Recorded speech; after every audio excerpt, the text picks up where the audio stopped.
সকাল সকাল চলে এসেছি দোকানে। আজকে দোকান থেকেই শুরু করছি, এই কারণে বাড়িতে বাড়ির লোক আছে আজকে।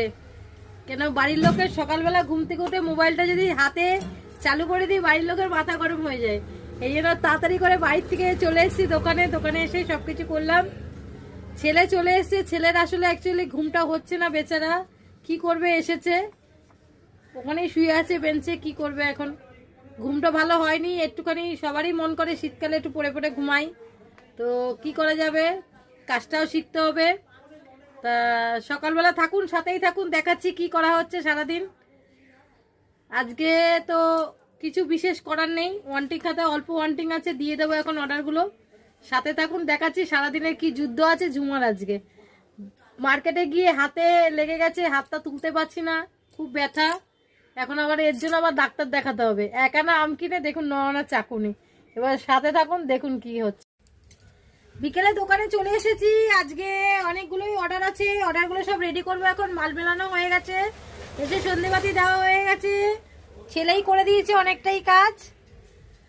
তো এখন ডেলিভারিগুলো রেডি করব, রেডি করে পাঠাবো। আজকে অনেকটাই এখানে ঠান্ডা আছে। বন্ধুরা আপনারা কমেন্টে জানাবেন আপনাদের দিকে কিরম ঠান্ডা। মোটামুটি আমাদের এখানে ভালোই পড়ে গেছে।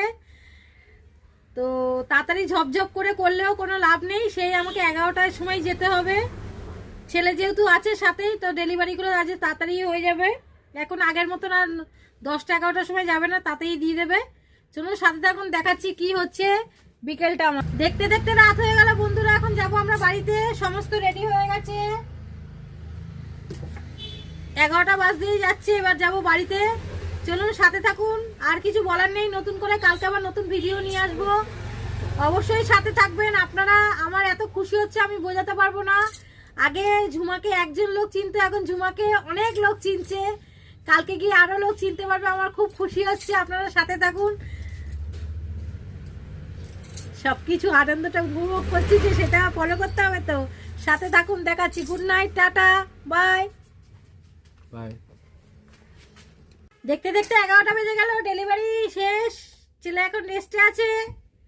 আজকে একটা ব্যাপার হচ্ছে, আজকে মা একটু মূলো শাক ভাজা, আমি যেহেতু করে উঠতে পারি না বন্ধুরা, তাই জন্য মা দেয়। তো একটু মূলো শাক ভাজা আর একটু মূলো ভাজা দিয়েছে, আর শাকটাও ভাজা দিয়েছে।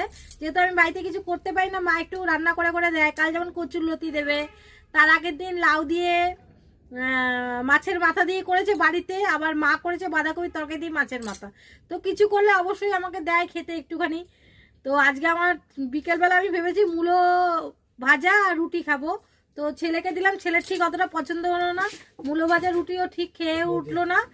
তো এই কারণে আবার ফুচকা আনা করালাম, ফুচকা এনে খেলাম। ঠিক আছে, সাথে থাকুন, দেখাচ্ছি তার।